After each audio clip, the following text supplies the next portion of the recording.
Jurassic World Dominion features the reunions of some beloved characters, references to Spielberg and Star Wars, and maybe the most resilient Barbasol can in the history of the world. These are all of the small details you missed in Jurassic World Dominion.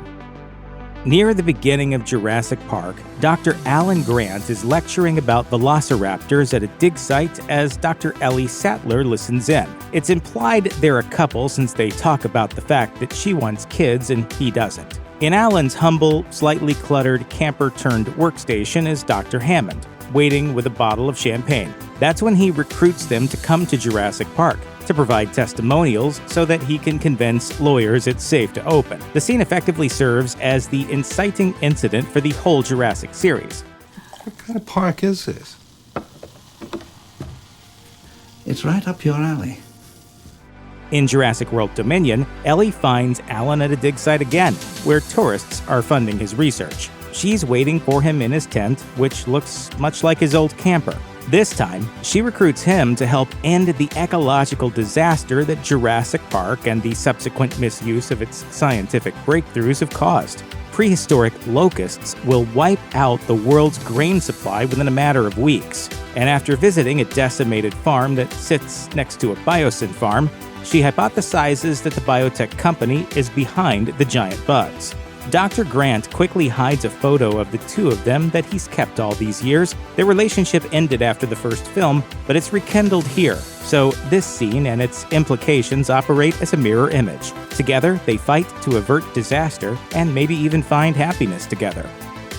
Steven Spielberg is a child of divorce. It's a subject that often shows up in his movies, and it's a running theme throughout the Jurassic Park franchise, even after Spielberg left the director's chair following The Lost World. In the original Jurassic Park, Dr. Ian Malcolm says that he's always on the lookout for his next ex-wife, as he explains that he has 3 kids from multiple marriages. One of them gets more attention than the others when she tags along in The Lost World. Hey, I'm not the one who dumped you here and split for Paris, so don't take it out on me. More important to the plot is the pending divorce of Dr. John Hammond's daughter. That's why he invites the children Lex and Tim to the island in the first place, to distract them as the bitter court battle between their parents plays out. In Jurassic Park 3, Paul and Amanda Kirby trick Dr. Grant into taking them to Isla Sorna by pretending to be a wealthy couple willing to invest in his work. Really, they're the divorced parents of Eric, the boy who went missing while parasailing with his mom's boyfriend. Jurassic World recycles the original's plotline by putting Claire in charge of her sister's sons, Zach and Gray, while their parents hammer out the details of their separation, which weighs heavily on the kids despite everyone's best efforts to shield them from it. Jurassic World Dominion makes mention of at least 3 more divorces. Ian now has 5 ex-wives, and Ellie is no longer with her husband, with whom she has 2 adult children. Ian's lost loves just add to his character development as an appropriately chaotic chaos theorist, while Ellie's divorce allows her and Alan to reconnect. Although fans have always admired Dr. Ellie Sattler for much more than her personal style, it's hard to deny that her classic ensemble, consisting of a button-down shirt with a t-shirt underneath, khaki shorts, and a gray pair of shades, is an iconic look. Working in the elements, Ellie doesn't over-accessorize, so whatever pieces she chooses have to have some significance. Throughout Jurassic World Dominion, Ellie can be seen wearing a ring that appears to be an oval piece of amber with something trapped inside. This is surely not by accident. It's a clear allusion to Dr. Hammond's walking stick with a mosquito encased in amber from Jurassic Park. One of the more memorable moments in the original film comes when Dr. Sattler comforts a sick Triceratops. In Jurassic World Dominion, she sees some recently rescued dinosaurs in a holding area at Biosyn. One of them is a very young, recovering Triceratops that Biosyn took possession of from an illegal breeding operation.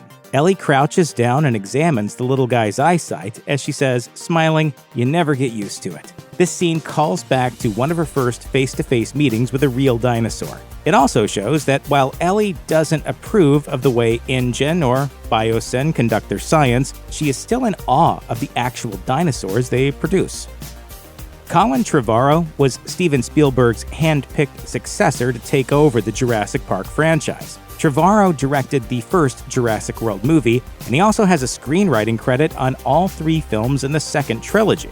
Jurassic World was such an enormous hit, in fact, that Star Wars came calling next. Trevorrow was slated to helm The Rise of Skywalker, but was fired when he and his producers had creative differences during the development process. Trevorrow apparently still has a fondness for the Star Wars galaxy. During one of the most adrenaline-fueled scenes in Jurassic World Dominion, Owen and Claire go looking for Maisie in an underground market in Malta, where they hope to meet up with Owen's old pal, Barry, who's deep undercover with the illegal traders. Trevorrow told Empire magazine that he was inspired by Star Wars location Mos Eisley, and that he wanted his criminal underworld to feel like the notorious hive of scum and villainy in A New Hope. So if you get Cantina vibes from the color palette, the mysterious strangers, and the other worldly creatures in cages and fighting pits, it's intentional.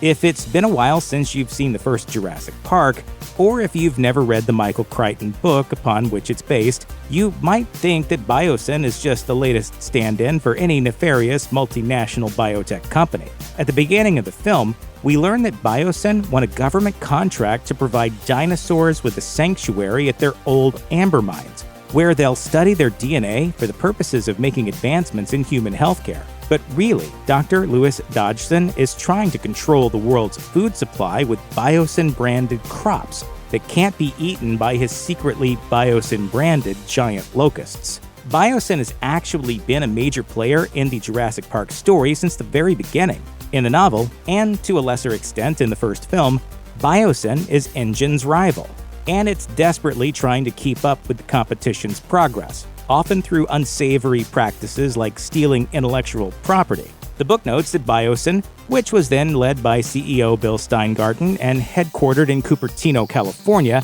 had 3 subsidiary companies: Nutrisyn, Pharmasyn, and NanoLeague Technologies. In that way, the novel foreshadows the rise of the Biosyn we see in Jurassic World Dominion, an unethical corporation playing fast and loose with food and medicine. The Barbasol can, with a secret temperature-controlled compartment for dinosaur embryos, is one of Jurassic Park's most iconic props. Viewers probably assumed it was lost for good when Nedry wrecked his Jeep, got spat on to death by a Dilophosaurus, and dropped it into a puddle of mud down a hill. Miraculously, that can shows up again in Jurassic World Dominion, where returning character Dr. Louis Dodgson appears to own it as part of some sort of personal collection. How did the can get from the muck of Isla Nublar to the mountains of northern Italy? For that story, you'll have to turn to your video game console. Jurassic Park the game features a storyline in which 2 Biosyn employees go looking for Nedry, and more importantly the can, after he doesn't make it to the drop point. Depending on the choices the player makes, different circumstances befall the Barbasol can. However, since Biosyn sent people after it, we can imagine that it ended up in Dodgson's hands eventually, which may have precipitated his rise to CEO. Dr. Henry Wu is one of the Jurassic Park franchise's cautionary tale characters. In the original, he's a young and overconfident scientist who fails to see the flaws in his gene splicing plans. He's eager to push the limits of what science can do, as we see in Jurassic World, where he's easily seduced by new park owner Simon Masrani's interest in creating dangerous hybrids. Scarier? Cooler, I believe, is the word that you used in your memo. Though he gets redeemed in Jurassic World Dominion, he's still beholden to the bad guys for most of the new trilogy. In Jurassic World Fallen Kingdom, he escapes with a briefcase full of vials containing embryos labeled with the names of various species of dinosaurs. Among them is one that hadn't appeared in the franchise until now, Dreadnoughtus. Dreadnoughtus is a recent discovery made by paleontologists in 2014. The South American titanosaur from the Cretaceous period may have been the largest land animal of all time. In fact, its name means fears nothing, since at 85 feet long and 65 tons, there were likely few predators that could have taken it down. Dreadnoughtus appears in the Valley of Biosyn's sanctuary in Jurassic World Dominion, which is foreshadowed by this quick shot of the contents of Wu's briefcase. The most readily apparent reference to the original Jurassic Park comes about 3/4 of the way through Jurassic World Dominion, when all of our protagonists are finally in one place together. Owen and Kayla have tracked down Claire. Ian, with an assist from Ramsey, has rescued Alan, Ellie, and Maisie, and when their vehicle takes a tumble, Owen and Claire recognize Maisie's cries. Just when they think the worst is behind them, a Giganotosaurus approaches the site of the crash. What follows is a fairly faithful recreation of the famous T-Rex scene from the original. Must go faster. Our heroes hide behind the flipped car, but as the gigantic predator turns the corner, they have to crawl through the broken windows to the other side. Dr. Malcolm gets stuck under the upside-down wreckage as the Giganotosaurus spins it around like a toy. Luckily, it's distracted with a torch, allowing everyone to flee to safety. But the apex predator's attack isn't over. While in the original Jurassic Park film, the T-Rex wanders off after Dr. Grant, Lex, and Tim escape down a cliffside, in this iteration, the Giganotosaurus follows the crew up the observation tower ladder until it's had enough of being prodded, zapped, and shot.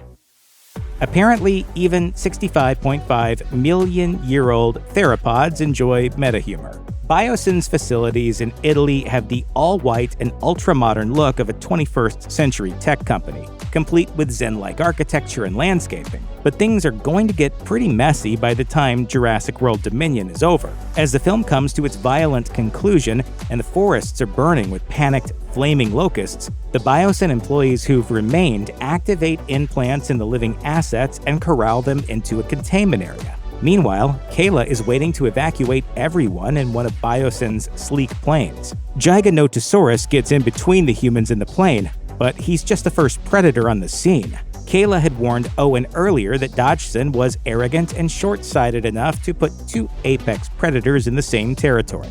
Sure enough, T-Rex saunters into view and stands in profile behind a circular sculpture just long enough to compose a live-action version of the Jurassic Park logo.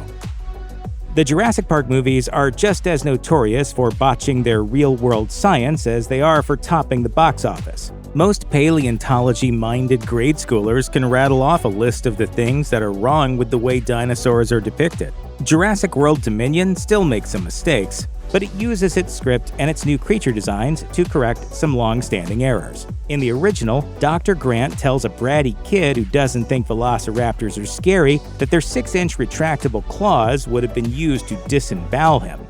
He slashes at you here or here. His dialogue in Jurassic World Dominion sets the record straight, as he clarifies paleontologists now think he would have just gone for the neck. This is closer to the truth. These small raptors would have just used their small claws to pin down prey, but you can only retcon the lore of a 6-film franchise so much. The final Jurassic Park film also fixes some visual and audio problems. Theropods, like raptors, T-Rex, and Giganotosaurus, are mostly shown with their palms facing inward instead of dangling downward, as they should have been, and their vocalizations sound more like a low bird or reptile bellowing than lion roars, which is also an improvement. The point is, you are alive when they start to eat you. Check out one of our newest videos right here. Plus, even more Looper videos about your favorite movies and TV shows are coming soon. Subscribe to our YouTube channel and hit the bell so you don't miss a single one.